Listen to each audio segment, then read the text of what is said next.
Welcome to the course Introduction to Computers. In today's lecture, we will look inside a computer system. सबसे पहले हम एक system की definition बताएंगे कि सिस्टम क्या चीज़ है। उसके बाद हम कंप्यूटर सिस्टम को देखेंगे कि इसके अंदर कौन कौन से कंपोनेंट्स होते हैं। तो सिस्टम हम उस चीज़ को कहते हैं जिसके अंदर बहुत सारे कंपोनेंट्स होते हैं या सब सिस्टम्स होते हैं। तो एक जो सिस्टम है ये कंसिस्ट होता है डिफरेंट सब सिस्टम्स पे।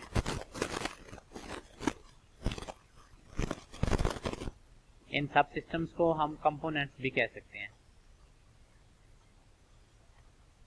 इसी तरह ये जो सिस्टम है ये किसी न किसी बाउंड्री के अंदर ऑपरेट होता है। कोई भी सिस्टम होगा तो ये इनपुट लेगा और आउटपुट प्रोड्यूस करेगा। एक सिस्टम के अंदर जितने भी कंपोनेंट्स होते हैं ये सब सिस्टम्स होते हैं, ये आपस में मिल के काम करते हैं। मेन जितने भी सब सिस्टम्स हैं आपस में इंटीग्रेटेड होते हैं। अब सिस्टम की एग्जांपल रियल लाइफ के अंदर क्या है, तो हम कह सकते हैं कि जैसे हमारे पास रेलवे का सिस्टम है तो रेलवे सिस्टम है,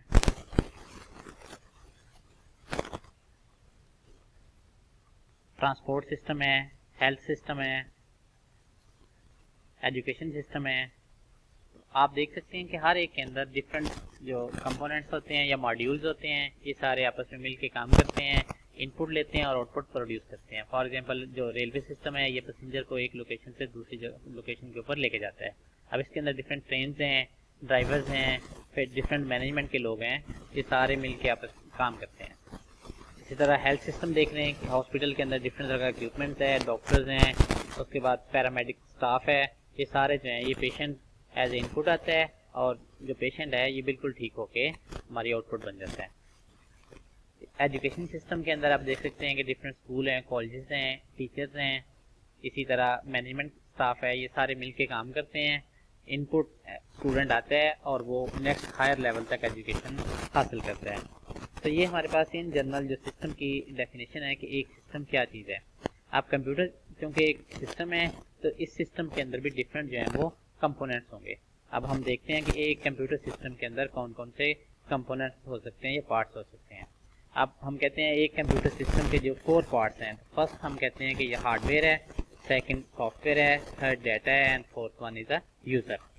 हार्डवेयर ऑलरेडी हम इसकी डेफिनेशन बता चुके हैं कि hardware physical part of the computer system है। कि जैसे हमारे पास सिस्टम यूनिट है जिसके अंदर सारी प्रोसेसिंग और स्टोरेज डिवाइसेस लगी होती हैं, इसी तरह इनपुट डिवाइसेस हैं, आउटपुट डिवाइसेस हैं। तो ये hardware physical part of the computer system है जिसको हम देख सकते हैं। अगर ख़राब हो जाए तो इसको हम रिपेयर कर सकते हैं या हम नया परचेज करके रिप्लेसमेंट कर सकते हैं। सॉफ्टवेयर कहते हैं कि इंस्ट्रक्शंस हैं कि जो हार्डवेयर को अनेबल करती हैं कि इससे हम कोई यूज़फुल काम ले सकें। जो सॉफ्टवेयर है ये हार्डवेयर के ऊपर रन होता है, इसी तरह जो हार्डवेयर है ये कंपलसरी है सॉफ्टवेयर को रन करने के लिए। तो दोनों चीज़ें जो हैं एक दूसरे के लिए कंपलसरी हैं। अगर अकेला सॉफ्टवेयर है, हार्डवेयर नहीं है तो सॉफ्टवेयर कोई काम नहीं कर सकता। अगर हमारे पास हार्डवेयर मौजूद है, सॉफ्टवेयर नहीं है, तो हार्डवेयर जो है अकेली कोई काम नहीं कर सकती है। इसी तरह जब एक कंप्यूटर सिस्टम ने या किसी भी सिस्टम ने चीज़ों को प्रोसेस करना होता है तो इनपुट की ज़रूरत होती है। तो यहाँ पे जो एज ए इनपुट है ये हमारे पास डाटा है। डाटा हम कहते हैं कि रॉ फैक्ट्स एंड फिगर्स हैं जो हम as a input computer system को प्रोवाइड करते हैं। ये उसकी बेस के ऊपर हमें इंफॉर्मेशन प्रोवाइड करता है। फिर इस सिस्टम के साथ इंटरेक्शन करने के लिए हमें यूज़र की भी रिक्वायरमेंट होती है। यूज़र क्या करता है कि डिफरेंट तरह की जो कमांड्स हैं ये देते हैं और इससे हमारा जो हार्डवेयर है ये कोई ना कोई एक्शन परफॉर्म करता है।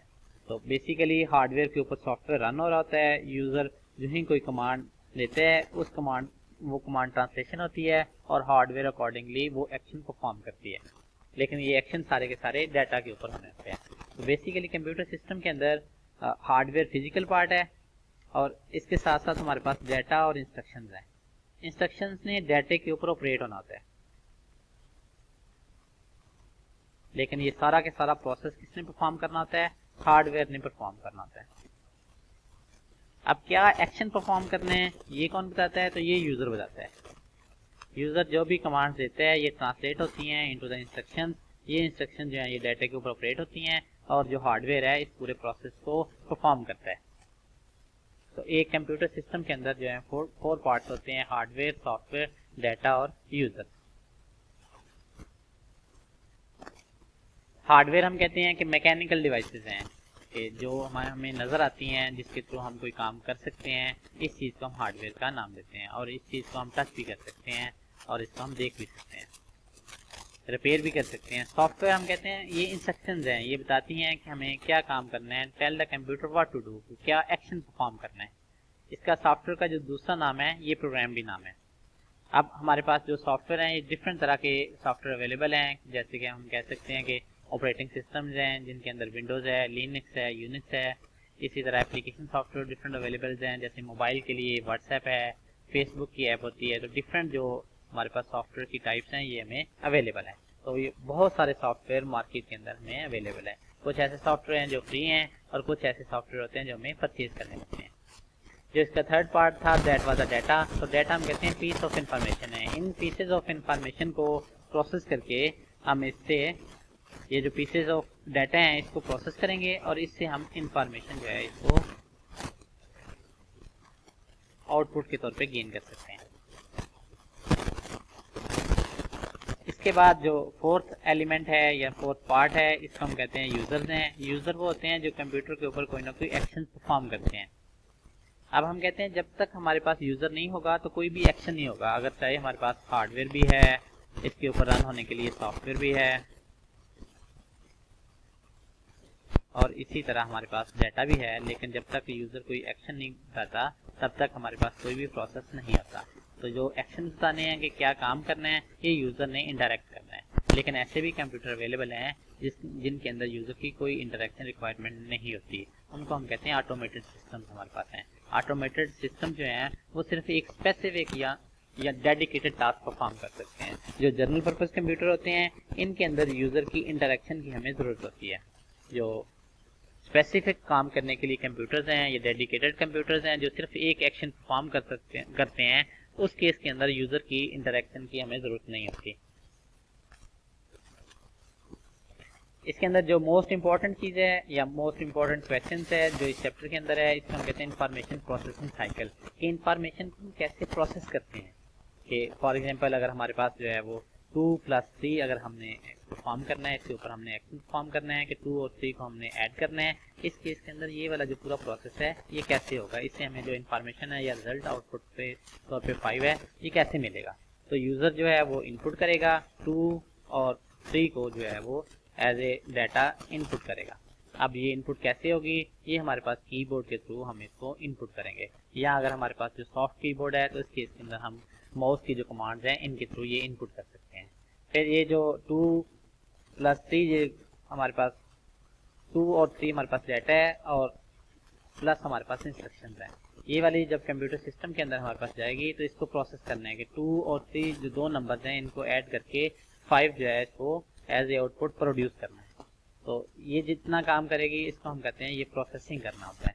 अब प्रोसेसिंग के अंदर डिफरेंट प्रोसेसिंग डिवाइसेस जो हैं वो यूज़ होती हैं। फॉर एग्जांपल कंप्यूटर के अंदर हम कहते हैं माइक्रो प्रोसेसर है या सेंट्रल प्रोसेसिंग यूनिट है जो ये वाला काम करती है, सारा प्रोसेसिंग का काम करती है। इसको हम कहते हैं ब्रेन ऑफ द कंप्यूटर है। जितने भी एक्शन परफॉर्म करने होते हैं ये माइक्रो प्रोसेसर या सेंट्रल प्रोसेसिंग यूनिट ने परफॉर्म करने होते हैं। अब इसी तरह जब हमारे पास ये आउटपुट प्रोड्यूस हो जाएगी तो इसको हमने या तो डिस्प्ले करना होगा या इसका हमने प्रिंट करना होगा। तो इस केस के अंदर हम आउटपुट डिवाइसेस को यूज़ करते हैं। जो स्क्रीन के ऊपर हमें चीज़ नज़र आती है इसको हम कहते हैं सॉफ्ट कॉपी है। तो सॉफ्ट कॉपी के ऊपर हम किसी स्क्रीन को यूज़ करेंगे, जबकि अगर हम उसका प्रिंट लेना चाहें तो प्रिंट को हम कहते हैं हार्ड कॉपी है। तो हार्ड कॉपी के लिए हम प्रिंटर को यूज़ कर लेते हैं। अब ये तो हमारे पास इंफॉर्मेशन प्रोसेसिंग साइकिल के अंदर ये है कि इनपुट आउटपुट के अंदर कैसे ट्रांसलेट होती है कि हम इनपुट प्रोवाइड करते हैं, प्रोसेसिंग डिवाइसेस इसको प्रोसेस करती हैं और हमारे पास आउटपुट जो है ये हार्ड या सॉफ्ट फॉर्म के अंदर प्रोड्यूस हो जाती है। अब अगर हम इन चीज़ों को स्टोर करना चाहें ताकि हम लेटर यूज़ के लिए इसको स्टोर करें तो इसके लिए हम डिफरेंट तरह की स्टोरेज डिवाइसेस को यूज़ करेंगे। स्टोरेज डिवाइसेस के अंदर हम डाटा को स्टोर कर सकते हैं। स्टोरेज डिवाइसेस जो हैं ये नॉन वोलेटाइल होती हैं। नॉन वोलेटाइल से ये मुराद है कि अगर पावर ऑफ भी हो जाए कंप्यूटर की तो अपने डाटे को ये रिटेन कर सकती हैं। यहाँ पर दो कैटेगरीज हम आपको बता देते हैं कि फर्स्ट है non volatile. Non volatile devices ऐसी हैं कि अगर पावर शट डाउन भी हो जाती है, मीन पावर ऑफ भी हो जाती है, तो इसके कंटेंट जो हैं ये ज़ाया नहीं होते हैं। जितनी भी हमारी हार्ड डिस्क हैं, यूएसबी हैं, सीडीज हैं, डीवीडीज हैं, इनको हम कहते हैं ये नॉन वोलेटाइल स्टोरेज डिवाइसेस हैं। और दूसरी ऐसी डिवाइसेस होती हैं जो डाटा को टेम्परेरी स्टोर करती हैं, उनको हम कहते हैं वोलेटाइल। वोलेटाइल वो होती है चीज़ जो चेंज हो सकती है। अब जो ही पावर ऑफ होगी तो इसके जितने भी कंटेंट्स हैं वो सारे ज़ाया हो जाएंगे। जो भी इसके अंदर राइट हुआ होगा हम दोबारा उसको रीड नहीं कर सकते हैं। पावर ऑफ होने से इसके सारे कंटेंट ज़ाया हो जाएंगे, जबकि नॉन वोलेटाइल डिवाइसेस जो हैं अपने कंटेंट को रिटेन करती हैं कि परमानेंट उसको स्टोर करती हैं। तो ऐसी डिवाइसेस जो डाटे को परमानेंट स्टोर करती हैं इनको हम कहेंगे नॉन वोलेटाइल स्टोरेज डिवाइसेस। और ऐसी डिवाइसेस जो डाटे को टेम्परेरी स्टोर करेंगी कि जब तक कंप्यूटर पावर ऑन है वो डाटे को स्टोर कर रही हैं, जो ही कंप्यूटर पावर ऑफ होता है तो अपने जो कंटेंट है इनको लॉस कर देती हैं। इनको वोलेटाइल डिवाइसेस का नाम देते हैं। तो इंफॉर्मेशन प्रोसेसिंग साइकिल के अंदर 4 जो स्टेप्स हैं वो ये हैं कि फर्स्ट में हमारे पास इनपुट है, इनपुट को हमने प्रोसेस करना है। तो प्रोसेस करने के लिए प्रोसेसिंग डिवाइसेस को यूज करना है। अब जो कंप्यूटर है इसके अंदर प्रोसेसिंग डिवाइसेस के अंदर एक तो हमारे पास माइक्रो प्रोसेसर या सेंट्रल प्रोसेसिंग यूनिट है, इसके साथ हम मेमोरी को भी यूज करते हैं कि जिसको हम कहते हैं रैम हमारे पास है। हम नेक्स्ट देखेंगे कि ये जो हमारे पास रैम है ये किस लिए यूज होती है और इसका हमारे पास पर्पस क्या है। इसी तरह जब हम इंफॉर्मेशन प्रोसेसिंग साइकिल के अंदर आउटपुट प्रोड्यूस करते हैं तो आउटपुट जो भी प्रोड्यूस होती है इसको हम या तो हार्ड फॉर्म के अंदर देख सकते हैं या सॉफ्ट कॉपी के अंदर देख सकते हैं। फिर ये जो आउटपुट प्रोड्यूस हुई है या जो हमारे पास डाटा है, दोनों चीज़ों को हम स्टोर करने के लिए स्टोरेज डिवाइसेस को यूज़ करते हैं। स्टोरेज डिवाइसेस जो हैं ये नॉन वोलेटाइल होती हैं। जो ही हमारी पावर ऑफ होती है तो इसके कंटेंट ज़ाया नहीं होते हैं। ऐसी डिवाइसेस जो अपने कंटेंट को परमानेंट स्टोर करती हैं, जिसका पावर शट डाउन होने से हमें कोई इफेक्ट नहीं होता, उनको हम नॉन वोलेटाइल स्टोरेज डिवाइसेस कहते हैं। ऐसी डिवाइसेस जो पावर ऑफ होने से या इलेक्ट्रिसिटी शट डाउन होने से अपने कंटेंट को ज़ाया करते हैं उनको हम वोलेटाइल कहते हैं। अब जो बेसिक कंप्यूटर है इसके अंदर कौन कौन सी हार्डवेयर हमारे पास हैं, तो जो इसकी हार्डवेयर हैं इनको हम थोड़ा सा देख लेते हैं कि जो मेन हार्डवेयर हम कहते हैं कि हमारे पास इसके अंदर मदरबोर्ड होता है। मदरबोर्ड हमारे पास एक ऐसा सर्किट बोर्ड होता है जिसके ऊपर सारी चीज़ें लगी होती हैं। इसी तरह इसके अंदर हमारे पास जो है इसके ऊपर एक चिप लगी होती है जिसको हम माइक्रो प्रोसेसर या सेंट्रल प्रोसेसिंग यूनिट भी कहते हैं। इसके साथ साथ हमारे पास डिफरेंट तरह की स्लॉट्स होती हैं जिसके अंदर डिफरेंट जो डिवाइसेस हैं इसको हम प्लग कर सकते हैं। जैसे कि हमारे पास रैम है या नेटवर्किंग कार्ड है या डिफरेंट तरह के हमारे पास जो अडाप्टर्स हैं उनको हम यहाँ पे लगा सकते हैं। इसी तरह जो मदरबोर्ड है इसको पावर प्रोवाइड करने के लिए एक पावर सप्लाई यूनिट भी लगी होती है। ये जो माइक्रो प्रोसेसर है इसकी कूलिंग के लिए एक कूलिंग फैन भी होता है। इनपुट और आउटपुट अटैच करने के लिए यहाँ पे डिफरेंट पोर्ट्स बनी होती हैं कि अगर हमने इनपुट और आउटपुट डिवाइसेस को अटैच करना है तो उसके लिए हमारे पास पोर्ट्स होती हैं। अब ये जो हार्डवेयर हैं इनकी हमारे पास 4 कैटेगरीज हैं, तो इनकी हम 4 कैटेगरीज को देख लेते हैं। तो फर्स्ट कैटेगरी हमारे पास है, इसको हम कहते हैं प्रोसेसिंग डिवाइसेस। प्रोसेसिंग डिवाइसेस हम कहते हैं ब्रेन ऑफ द कंप्यूटर हैं, जितना भी काम करना है इन्होंने एक्शन परफॉर्म करने हैं। अब प्रोसेसिंग डिवाइसेस के अंदर हमारे पास जो सबसे पहली प्रोसेसिंग डिवाइसेस है इसको सेंट्रल प्रोसेसिंग यूनिट या माइक्रो प्रोसेसर भी कहते हैं। सारे का सारा एक्शन कंप्यूटर के अंदर इसी ने परफॉर्म करना होता है। जितनी भी इंस्ट्रक्शंस हैं उनको सबसे पहले डीकोड करना कि इंस्ट्रक्शन का मतलब क्या है और उसके बाद वो एग्जीक्यूशन परफॉर्म करना सेंट्रल प्रोसेसिंग यूनिट का काम होता है। अब ये क्या काम करती हैं, तो जो भी हम इंस्ट्रक्शंस देते हैं वो डाटे के ऊपर अप्लाई करती हैं, मेन डाटे को मैनिपुलेट करती हैं। अब जितने भी हमारे पास जो कंप्यूटर्स हैं इनके अंदर एक या एक से ज़्यादा प्रोसेसर हो सकते हैं। प्रोसेसर जो है ये सिलिकॉन चिप्स हमारे पास होती हैं और इनकी जो कनेक्शंस करने के लिए कॉपर वायर को यूज़ कर लिया जाता है।